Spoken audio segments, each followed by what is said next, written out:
Nuevo bloque de resumen parlamentario. Seguimos en vivo desde el recinto de la Cámara de Senadores de la Nación y ahora con otro invitado más, el senador nacional José Mayans. ¿Qué tal, ¿Qué senador? tal? ¿Cómo ¿Cómo le está? va? Gracias por Bueno, venir. muchas gracias por invitarme, como siempre, al Senado TV Muchas y gracias, la senador. misión que cumplen de llevar la voz de cada parlamentario, porque a veces las provincias no tienen esa oportunidad de escucharle a sus representantes, ¿verdad?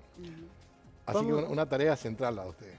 muchísimas gracias. Vamos a algo que sucedió el día de ayer con una noticia que salió en un medio de comunicación donde se comenzó a hablar de presiones por parte del Poder Ejecutivo en cuanto a lo que sería la votación del aborto en el Senado de la Nación. ¿Qué nos puede decir sobre esto? No, no existe eso, ¿no?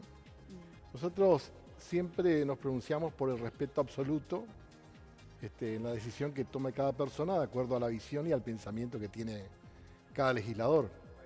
Pero aparte, acá hay que entender, tenemos más de 30 años en democracia, que es, los argentinos elegimos vivir en democracia, elegimos vivir en el Estado de Derecho, elegimos el respeto a las libertades fundamentales, construir una sociedad fundamentalmente de respeto a la dignidad humana, sin exclusión, del respeto obviamente fundamentalmente a las personas. Y obviamente hoy vivimos una jornada de reflexión. No hay que olvidarse que Micaela fue Ujú. una mujer que luchaba por los derechos de las mujeres, por la igualdad de derechos que compartimos plenamente. Y fue una mujer abusada y obviamente fue víctima del peor atropello, ¿verdad? De sacarle la vida, violada y obviamente después víctima de un femicidio. Y que obviamente esto dio lugar a la presentación que han hecho las mujeres con respecto a una ley que a mí me parece muy importante porque se lleva adelante en toda la administración pública, del Poder Ejecutivo, del Poder Legislativo, del Poder Judicial, en donde las mujeres nos invitan a reflexionar sobre las diferencias que se han hecho a lo largo de la historia entre las mujeres y los hombres. Y obviamente que nosotros sostenemos la igualdad de derechos totalmente. Y nos parece bien realmente que no exista ninguna diferencia en ningún tipo entre la mujer y el hombre y en ningún tipo de tareas, ¿verdad? Así que compartimos plenamente la reflexión que se ha hecho hoy y obviamente buscar realmente resolver este tema de la violencia, de lo que hablaba recién la que va a ser presidenta de la banca de la mujer, porque le han propuesto nuevamente las mujeres. Así que va a ser la presidenta y ha venido haciendo un trabajo importante. Hoy hizo una exposición también importante. Y bueno, con respecto a tu pregunta, nadie puede aceptar ningún tipo digamos así, de presión porque es un atropello también a la dignidad humana y al trabajo del legislador. No se puede hacer eso, No hay, nadie. no hay presión por parte No del hay Poder presión de nadie, Ejecutivo. claro, porque es un tema muy profundo con respecto fundamentalmente, ustedes saben, nosotros tratamos este tema Ujú. y hubo una ley que fue votada en diputados y fue rechazada en el Senado. Es una discusión muy profunda, por ejemplo, de cuándo nace la vida, de cuándo está la concepción de la vida. Y en el proyecto que venía anteriormente hablaba, la discusión central entre ellos fue de 12 semanas, de 14 semanas, y otros hablaban de 21 semanas.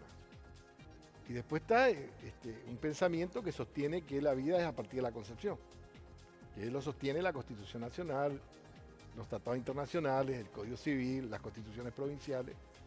Y además la legislación actúa en función de proteger la vida a partir de la concepción, ¿verdad?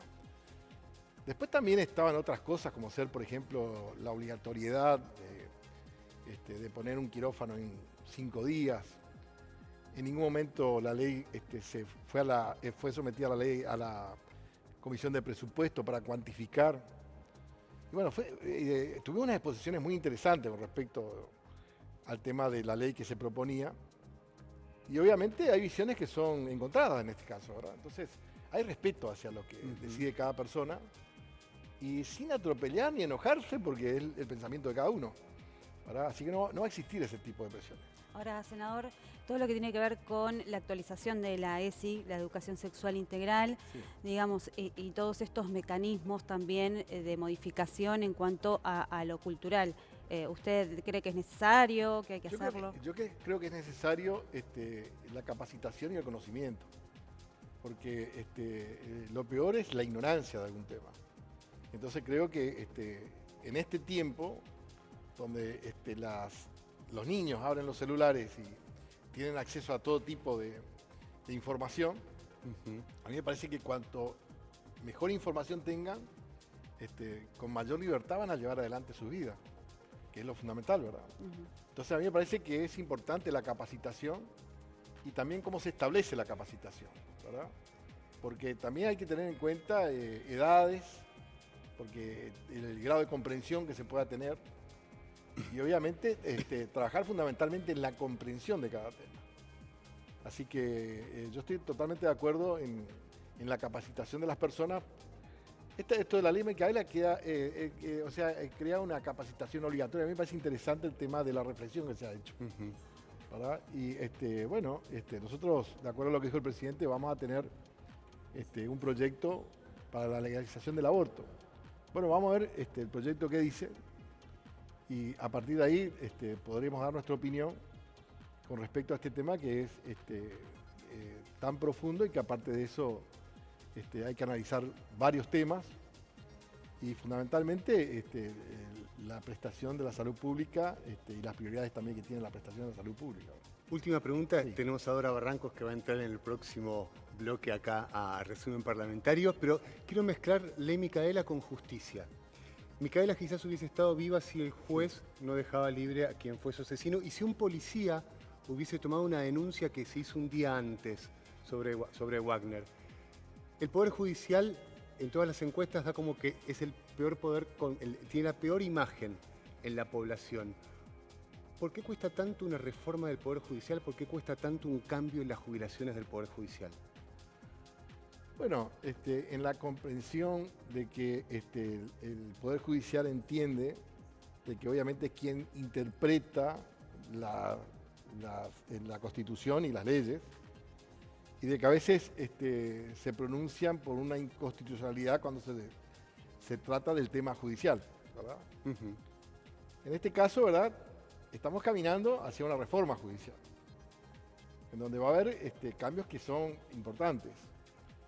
Entonces, a veces finalmente se hace una presentación por parte de algunas personas o de asociaciones, cuestionan el tratamiento de la ley y van a la inconstitucionalidad de la ley. Entonces, obviamente que si, como pasó en la reforma anterior, declara inconstitucional por la Constitución misma que tenemos, obviamente eso es válido para el sistema. Tal vez, si queremos hacer algo más profundo, tendríamos que ir a una reforma constitucional y establecer como ley suprema la visión que queremos del Poder Judicial, por ejemplo.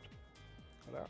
Yo tengo algunas cosas que por ejemplo, tratados internacionales, ¿verdad? Tratados internacionales que son sometidos a ambos cuerpos, Cámara de Diputados, Cámara de Senadores, con mayorías especiales, ¿verdad? Inclusive con 2/3, que tienen rango constitucional. A veces se hace una presentación y un juez declara inconstitucional uno, ¿verdad? A mí me parece que allí hay un inconveniente y que no funciona en el sistema, porque estamos hablando de dos cabezas de poder, como es el caso del Poder Ejecutivo, el Poder Legislativo y un juez de primera instancia actuando, por ejemplo, en un tratado internacional. Pasó, por ejemplo, en el caso del memorándum de entendimiento con Irán, ¿verdad? Que trató senadores, trató diputados, después fue tratado por senadores, fue refrendado por el Poder Ejecutivo y interviene un juez de primera instancia en un tratado internacional. Que no fue refrendado por el otro país inclusive. Bueno, esa fue la parte que faltó, ¿verdad? Donde el Parlamento iraní tenía que haber también dictaminado, o sea que nunca se llegó a cumplir los pasos correspondientes para que el tratado entre en vigencia. Y fíjense ustedes qué pasó, que acá hay un reclamo hecho en ese momento por el ex canciller Timmermans, que falleció con ese dolor de que lo trataron de traidor a la patria, porque hay un sector que dice que lo que hizo Timmermans fue pedir levantar las alertas rojas, que en ningún momento pasó, y que obviamente hubo toda una manipulación de un tratado que nunca estuvo vigente. ¿Verdad? Entonces, una manipulación vergonzosa del Poder Judicial. Ahora, Entonces, hay cosas que hay que ver cómo se resuelve, que puede ser a través de la legislación o inclusive puede ser a través de una reforma constitucional. senador, es mucho el caudal, digamos, el gasto del Estado en las jubilaciones de privilegio. Mire, el problema que tenemos es que la Argentina ha tenido políticas públicas en materia económica que han sido desastrosas. Entonces, hoy a la Argentina no hay nadie que le preste, ni del sector privado, ni de los organismos internacionales. Y hoy la Argentina se arregla con la recaudación que tiene. No tiene otro ingreso el Estado. Esta es la realidad de la Argentina. La Argentina no tiene quien le preste. En el caso del sistema, del sistema previsional también tiene problemas. Y en este caso, el tema de la jubilación de los jueces y del Servicio Exterior tiene un déficit de más de 11.000 millones. ¿Verdad? ¿Cómo se resuelve eso? ¿Prestando o emitiendo moneda? Emisión es inflación. E inflación es caída de la economía. Exacto. Entonces, hay que ver la forma. Hay algo que dijo el presidente. Hay jueces que están jubilados que ganan más que el presidente en ejercicio. Entonces hay cosas que hay que ir corrigiendo, pero obviamente volvemos a hablar del otro tema, que es si puede ser declarada inconstitucional porque hay gente que dice que es intangible la percepción que tienen los jueces. Le propongo una cosa, senador. Seguimos esta charla a las 5 de la tarde en el plenario de comisiones. Bueno, perfecto. Ahí lo volvemos a entrevistar para ver su opinión sobre el tema de jubilación de privilegio. Muchísimas gracias por estar en Resumen Parlamentario. Gracias, senador, por venir. Gracias a usted. Como siempre estoy a las órdenes.